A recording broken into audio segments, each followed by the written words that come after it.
Baik, selamat sore Ibu dan teman-teman semua. Terima kasih untuk waktu dan kesempatan yang diberikan kepada kami dari kelompok 5 untuk mempresentasikan hasil diskusi kami. Saya Reni Arianti Fransina dan teman-teman saya, Devi Ikvander Gaju, Yunita Lawanada, Matica Solseva, Belva Amadia Kitu, dengan Febrian Julianto Sakaria. Untuk kesempatan pertama, saya berikan kesempatan kepada Devi Ikvander Gaju untuk menjelaskan kesimpulan dari 3 strategi kecepatan pemulihan pariwisata di Indonesia. Baik, terima kasih. Saya akan memberikan kesimpulan dari ketiga strategi. Yang pertama, strategi inovasi, strategi adaptasi, dan yang ketiga, kolaborasi dengan semua pihak stakeholder. Dari ketiga strategi tersebut, saya mengambil kesimpulan bahwa tertingginya kecepatan pemulihan pariwisata di Indonesia di era pandemik saat ini sangatlah tidak mudah, karena semasa saat ini perkembangan di bidang pariwisata sangat menurun drastis, sehingga perlu menyusun strategi sebaik mungkin dan dengan menggunakan pendekatan-pendekatan yang bersifat membangun, baik pendekatan berupa teknologi, pendekatan big data, dan pendekatan kekinian untuk penataan yang baik dari segi potensi atau penguatan serta pemberlakuan pariwisata dan ekonomi kreatif agar bisa bertahan dengan mendahulukan kesehatan, keselamatan, keamanan, dan kelestarian alam. Untuk menjamin keselamatan para wisatawan, protokol CSSI dan juga berkolaborasi dengan pihak stakeholder untuk lebih meningkatkan pemulihan pariwisata di Indonesia saat ini. Terima kasih. Baik, untuk materi selanjutnya saya akan menjelaskan apa itu destinasi super prioritas yang sedang diterapkan oleh pemerintah pariwisata beberapa tahun terakhir di Indonesia.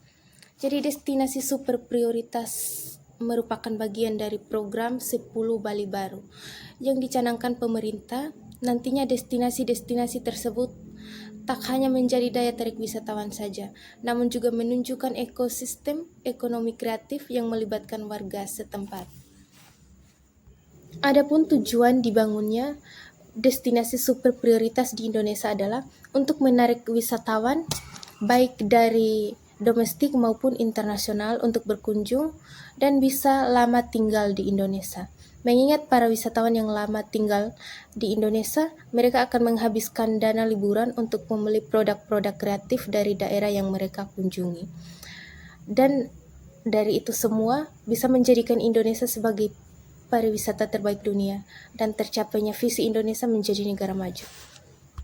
Adapun pengaruh pembangunan destinasi super prioritas untuk pariwisata di masa pandemi ini adalah sektor pariwisata mengalami keterpurukan akibat pembatasan liburan yang diterapkan hampir seluruh warga negara dan juga menghambat wisatawan asing untuk berkunjung ke Indonesia, sedangkan pembangunan destinasi super prioritas menelan dana pembangunan yang sangat besar, sehingga sangat terpengaruh pada pendapatan devisa di bidang pariwisata. Selanjutnya saya akan menjelaskan keunggulan dari destinasi super prioritas, baik dari bidang sejarah ataupun budaya dari masing-masing destinasi tersebut. Destinasi super prioritas yang pertama ada Danau Toba. Danau dengan panjang 100 meter dan lebar 30 meter, dan bahkan di tengah danau tersebut terdapat sebuah pulau, yaitu Pulau Samosir. Jadi tidak heran jika Danau Toba masuk dalam destinasi super prioritas di Indonesia. Adapun sejarah Danau Toba adalah diperkirakan Danau Toba sudah terbentuk selama ledakan sekitar 9.000 sampai 77.000 tahun yang lalu dan merupakan letusan super volcano terbaru. Setelah letusan itu sebuah kaldera terbentuk yang kemudian diisi dengan air dan menjadi apa yang sekarang dikenal dengan nama Danau Toba. Tekanan ke atas oleh magma yang belum keluar menyebabkan munculnya Pulau Samosir. Jadi keindahan itulah yang membuat Danau Toba dikenal oleh dunia. Keindahan alamnya yang luar biasa dengan objek-objek wisata tertentu yang ada di sekitar danau. Adapun beberapa atraksi budaya yang ada di Danau Toba yaitu yang pertama Solo Bolon. Solo Bolon adalah budaya perlombaan mendayung perahu tradisional yang diselenggarakan selama 3 hari. Dan itu biasanya wisatawan mancanegara sangat menyukai olahraga tersebut karena mereka bisa melakukan perlombaan dengan menggunakan perahu besar yang ada di Danau Toba. Yang kedua adalah tari Sigale-gale khas Danau Toba. Sigale-gale adalah lomba boneka kayu yang dipertunjukkan saat acara khusus dalam Festival Danau Toba. Yang ketiga, tari tortor sawan yang kolosal. Tarian ini ditampilkan dengan iringan musik magondangi dalam ritual yang berhubungan dengan roh. Umumnya dimaksudkan untuk membersihkan manusia dari dosa. Jadi itulah beberapa keunikan wisata atraksi budaya yang ada di Danau Toba yang sangat menarik wisatawan untuk berkunjung ke sana. Destinasi super prioritas yang kedua adalah Labuhan Bajo. Labuhan Bajo merupakan satu objek wisata super premium yang berada di Kabupaten Manggarai Barat, Nusa Tenggara Timur. Adapun sejarah Labuhan Bajo berasal dari kata labuhan, yaitu desa yang sebagai tempat berlatih bagi orang-orang yang berasal dari Bajo dan Bugis, Sulawesi Selatan. Akhirnya desa ini disebut Labuan Bajo.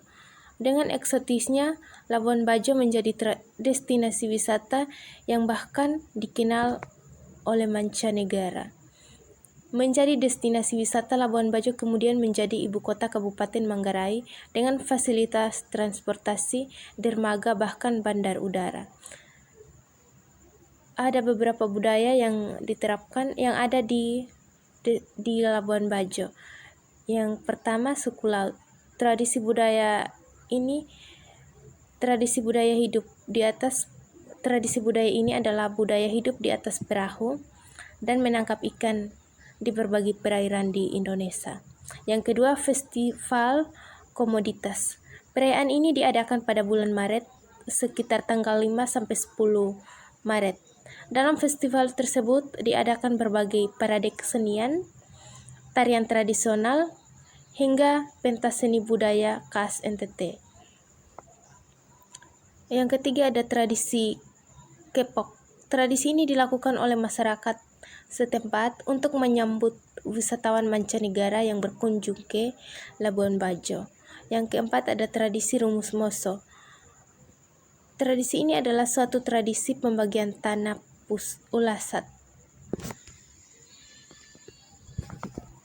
Nah, itulah beberapa keunikan sejarah dan budaya dari Labuan Bajo, sehingga dikenal oleh destinasi domestik hingga ke mancanegara. Destinasi super prioritas yang ketiga ada Candi Borobudur. Candi Borobudur adalah salah satu candi Buddha terbesar di dunia yang terletak di Kabupaten Magelang, Jawa Tengah. Candi Borobudur ini juga masuk dalam 7 keajaiban dunia. Adapun sejarah Candi Borobudur berbentuk stupa ini didirikan oleh para penganut agama Buddha Mahayana sekitar tahun 800-an Masehi pada masa pemerintahan Wongso Sailendra. Menurut bukti-bukti sejarah, Borobudur ditinggalkan pada abad ke-14 seiring melemahnya pengaruh kerajaan Hindu dan Buddha di Jawa serta mulai masuknya pengaruh Islam. Dan itu membuat runtuhnya Candi Borobudur hingga tertutup dengan debu vulkanik dan tanah tanah ditumbuhi pepohonan, semak belukar dan menyerupai bukit. Namun kembali dibangun pada tahun 1811 pada masa pemerintahan Thomas Stanford Raffles dan bermegah sampai saat ini. Adapun beberapa atraksi budaya yang ada di Candi Borobudur. Berbagai kesenian rakyat yang hingga kini masih dikembangkan masyarakat Borobudur, antara lain tarian Ndolalak,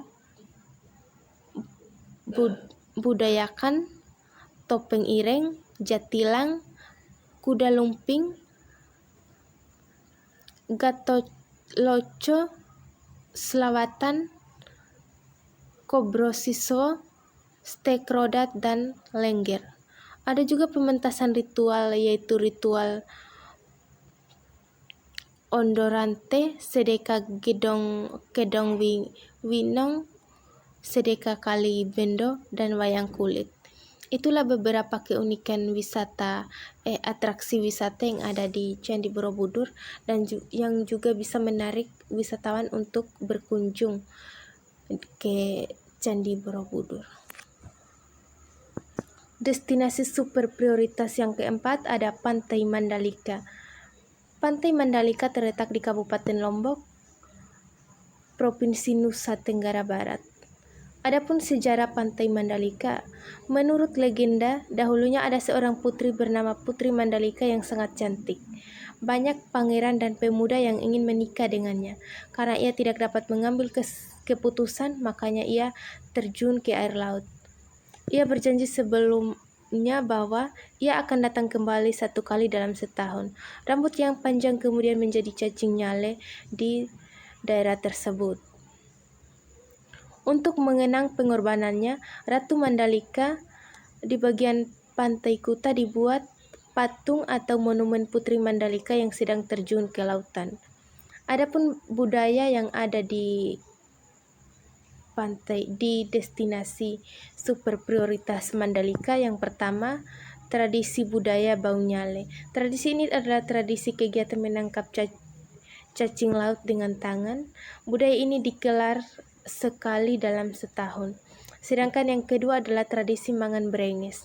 Tradisi ini adalah tradisi yang dilakukan 2 kali setahun oleh masyarakat setempat.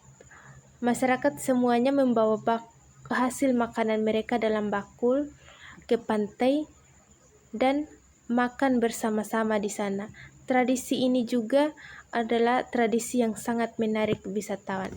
Dan bahkan lebih menariknya lagi, Pantai Mandalika sekarang akan dijadikan sebagai wisata olahraga kelas dunia. Destinasi super prioritas yang terakhir ada Likupang. Destinasi prioritas Likupang terletak di Kabupaten Minahasa Utara, Sulawesi Utara. Adapun sejarah pariwisata Likupang adalah Linekepan adalah kata yang berasal dari bahasa Tounji Linekep yang artinya tenggelam. Pelafalannya kemudian menjadi Likupang sampai saat ini. Sejarah munculnya Likupang yaitu bermula dari suatu tempat pemukiman yang terletak di tepian sungai atau daerah aliran sungai yang mengairi ujung tanah Taunji. Objek wisata Likupang sendiri adalah sebuah kawasan wisata di Sulawesi Utara yang menawarkan potensi wisata bahari, panorama bawah laut, dan pantai di sana menjanjikan untuk dinikmati para wisatawan yang berkunjung. Adapun atraksi budaya yang ada di Likupang, yang pertama, seni tradisional atau tari cakalele atau tari kabasaran. Yang kedua, pemanjatan rasa syukur. Yang ketiga, kesenian musik kolintang. Yang keempat, tradisi toki pintu yang dilakukan pada adat pernikahan. Dan yang kelima adalah kegiatan. Untuk materi berikutnya, saya berikan kesempatan kepada Matice Solseva untuk menjelaskan keterkaitan pemanfaatan teknologi pengembangan pariwisata. Berikut saya akan menjelaskan tentang keterkaitan antara pemanfaatan teknologi dalam pengembangan pariwisata. Sektor pariwisata pada dasarnya merupakan sektor yang memiliki potensi yang sangat besar untuk meningkatkan pendapatan negara atau daerah, serta peningkatan pendapatan masyarakat ketika mampu dikelola dengan baik. Salah satu faktor yang menyebabkan kurang berkembangnya sektor pariwisata nasional saat ini adalah karena pengelolaan informasi yang promosi dan belum mampu memaksimalkan ketersediaan teknologi informasi yang tersedia. Karena itu, dalam pengembangan sektor pariwisata, maka perlu adanya pengembangan sistem informasi pariwisata yang berfungsi sebagai media informasi dan paduan bagi wisatawan yang berkunjung dan yang akan berkunjung. Pemanfaatan teknologi informasi dalam sektor pariwisata dalam bentuk e-touris akan memberikan dampak yang sangat besar bagi pengembangan sektor pariwisata dan pengembangan pada peningkatan pendapatan dalam bidang kepariwisataan. Pemanfaatan teknologi informasi ini harus disinergikan dengan kebijakan-kebijakan pemerintah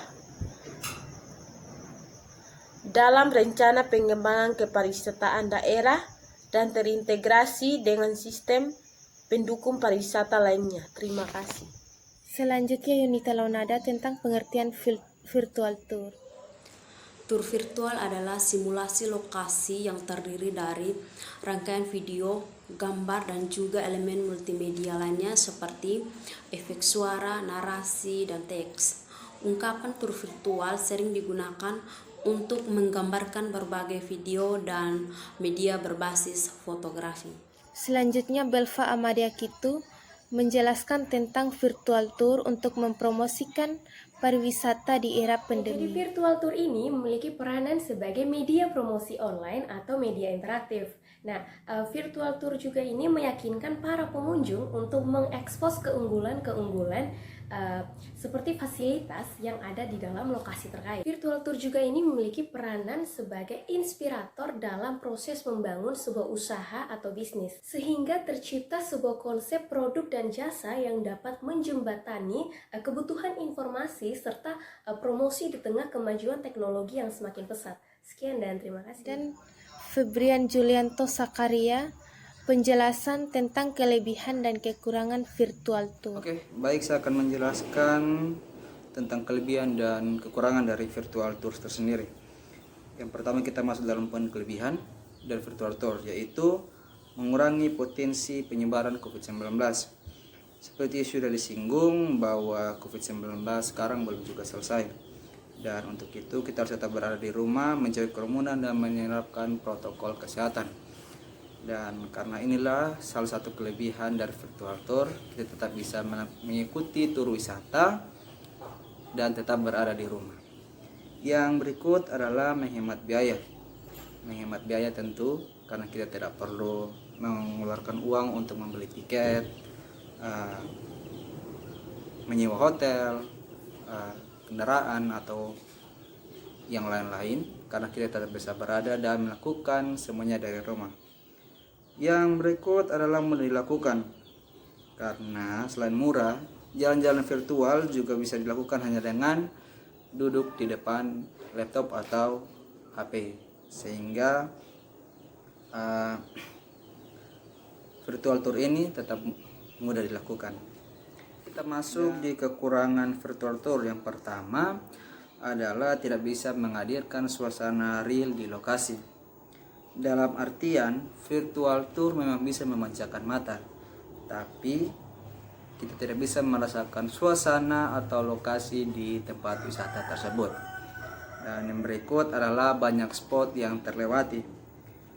Dalam virtual tour, tidak semua tempat wisata dapat terekspos dengan baik. Hanya ada bagian-bagian yang sudah ditandai oleh para pembuat dari virtual tour. Kemudian yang berikut adalah kurang seru atau kurang beraktivitas. Nah, virtual tour kelemahannya adalah kita hanya bisa duduk menonton dan tidak bisa melakukan aktivitas seperti mengekspor keliling dari tempat wisata tersebut, tapi cuma bisa melihat dari balik layar saja. Dan yang terakhir adalah butuh koneksi yang stabil. Kekurangan virtual satu ini memang menjadi salah satu masalah yang besar, karena untuk mengikuti virtual tour butuh adanya koneksi yang stabil. Karena jika koneksi kita tidak stabil, kita bisa terlewat dari materi, buffering, atau mungkin juga kita tidak bisa dapat melanjutkan virtual tour tersebut. Ya, mungkin ini yang dapat saya jelaskan tentang kelebihan dan kekurangan dari virtual tour. Terima kasih. Baik, ini hasil presentasi kelompok kami. Mohon maaf jika ada kata-kata yang kurang berkenan di hati ibu dan teman-teman. Sekian dan terima kasih.